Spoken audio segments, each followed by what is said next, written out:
So first of all हम देख लेते हैं कि पावर पैक है क्या। जैसा कि हम लोगों ने अपनी प्रीवियस वीडियो में डिस्कस किया था, coiled tubing is composed of 6 to 7 major components and power pack is one of the first component among these 6 to 7 components। यहाँ पर आप देख सकते हैं ये हमारे पास coiled tubing यूनिट है, तो इसके ये जो 6 मेजर कंपोनेंट है उसमें से जो फर्स्ट कंपोनेंट है वो क्या है, पावर पैक। पावर पैक को हम एक और नाम से भी जो है वो कॉल करते हैं और वो नाम है प्राइम मूवर। समटाइम हम पावर पैक बोल देते हैं, दूसरा हम इसको क्या बोल देते हैं, प्राइम मूवर। सो जिस तरह से इसका नाम रिप्रेजेंट कर रहा है पावर पैक, यानी कि पावर को पैक किया हुआ है, ठीक है। तो पावर पैक का जो फंक्शन है बेसिकली क्या है, हाइड्रोलिक पावर और न्यूमेटिक पावर को प्रोड्यूस करना, ठीक है। फिर ये जो हाइड्रोलिक और न्यूमेटिक पावर है ये ट्रांसमिट की जाती है कॉइल्ड ट्यूबिंग के डिफरेंट कंपोनेंट्स को, so that they could perform their respective functions. आप देख लें कि तकरीबन 90% जो वर्किंग है कॉइल्ड ट्यूबिंग यूनिट की वो हाइड्रोलिक पावर पे बेस कर रही होती है, और बाकी जो 10% वर्किंग है वो न्यूमेटिक पावर पे जो है वो बेस कर रही होती है।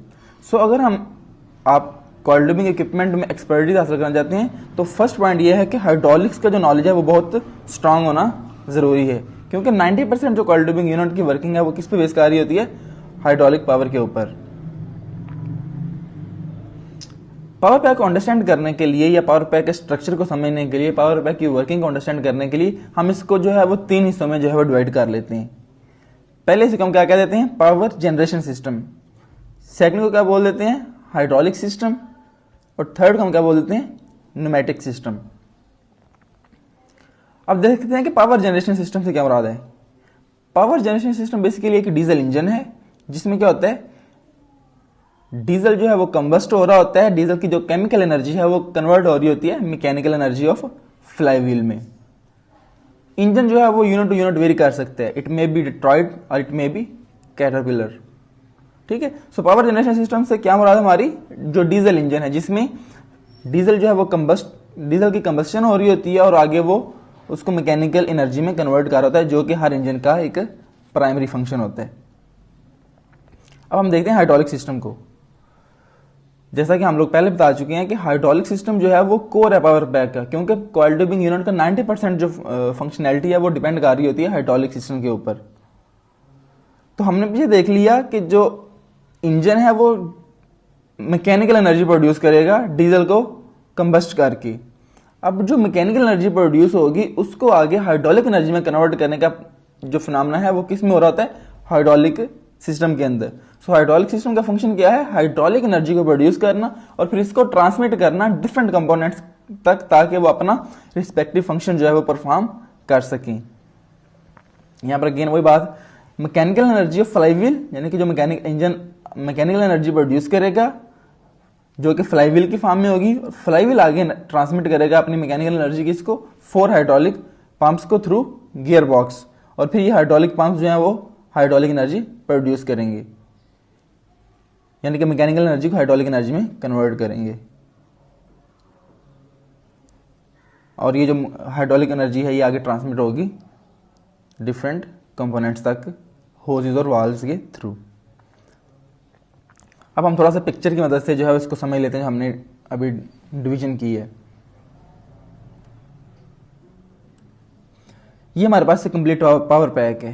तो इसका जो पहला हमने सिस्टम पढ़ा वो हमने कहा पावर जनरेशन सिस्टम, यानी कि हमने इंजन की बात की। तो ये हमारे पास इंजन है, इंजन की जो मैकेनिकल एनर्जी होगी वो कन्वर्ट होगी इस प्लेट के बैक साइड पे जो है वो हाइड्रोलिक पंप्स लगे होते हैं, ठीक है।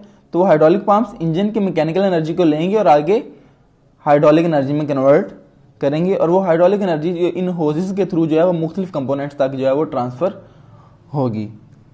ये हमारे पास पावर पैक है। इसको हम जरा मजीद जो है वो इन साइड से देखते हैं। तो अगर हम इसका करीब से भी देखें तो ये हमारे पास क्या है, इंजन है पावर पैक का।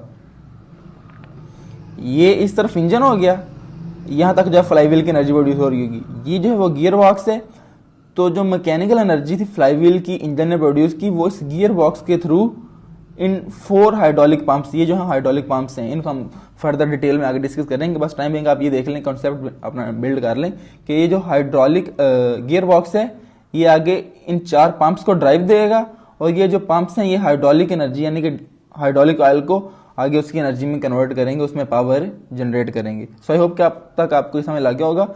बैक साइड पे इंजन ने मैकेनिकल एनर्जी प्रोड्यूस की। ये मैकेनिकल एनर्जी गियर बॉक्स के थ्रू 4 हाइड्रोलिक पंप्स को मिली, और फिर इन 4 हाइड्रोलिक पंप्स ने हाइड्रोलिक एनर्जी प्रोड्यूस की, और वो एनर्जी आगे जो है वो होजेस के थ्रू मुख्तलिफ कंपोनेंट्स तक जो है वो ट्रांसमिट कर दी जाती है। इस तरह से जो है वो इसकी वर्किंग हो रही होती है।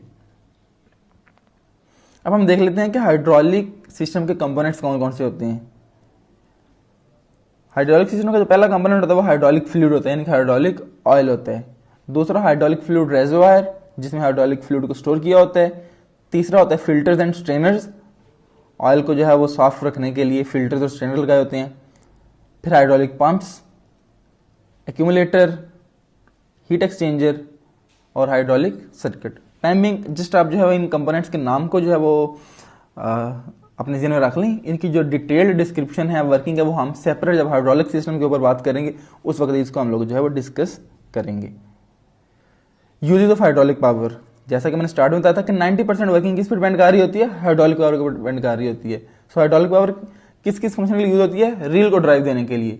हमारी रील जो है फॉरवर्ड मूव करे, बैकवर्ड मूव करे, रील के ऊपर जो लेवल वाइंड असेंबली है, कोई भी जो फंक्शन रील का हो रहा है वो मैक्सिमम किस पर डिपेंड कर रहा है? हाइड्रोलिक पावर के ऊपर डिपेंड कर रहा है।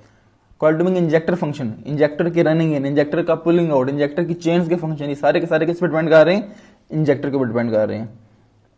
बीओपी के फंक्शन, बीओपी को अपने ऑपरेट करना है, किस कॉइल ट्यूबिंग पाइप को होल्ड करना है, कट करना है, कोई भी जो बीओपी का फंक्शन होगा, ब्लोआउट प्रिवेंटर का फंक्शन होगा, वो किस पे डिपेंड करेगा? हाइड्रोलिक पावर के ऊपर डिपेंड करेगा, हाइड्रोलिक पावर से ऑपरेट होगा।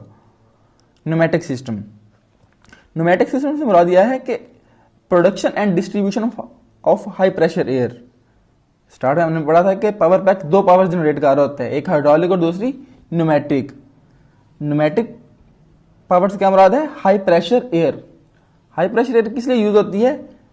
इमरजेंसी किल करने के लिए। अगर आप इंजन को इमरजेंसी किल करना चाह रहे हैं तो इंजन की इमरजेंसी किल के लिए एयर यूज होती है। थ्रॉटल फंक्शन के लिए, फ्यूल की कंबस्टन के लिए जो कि इंजन के अंदर हो रही होती है, और फिर उसके बाद स्ट्रिपर का जो फंक्शन है वो न्यूमेटिक पावर के ऊपर डिपेंड कर रहा होता है। सो ये था जो आज का हमारा लेक्चर। अब हम इसको समराइज कर लेते हैं। सबसे पहले हमने क्या देखा? What is power pack in coil tubing unit. Then हमने फंक्शन जो है वो पावर पैक के डिस्कस किए।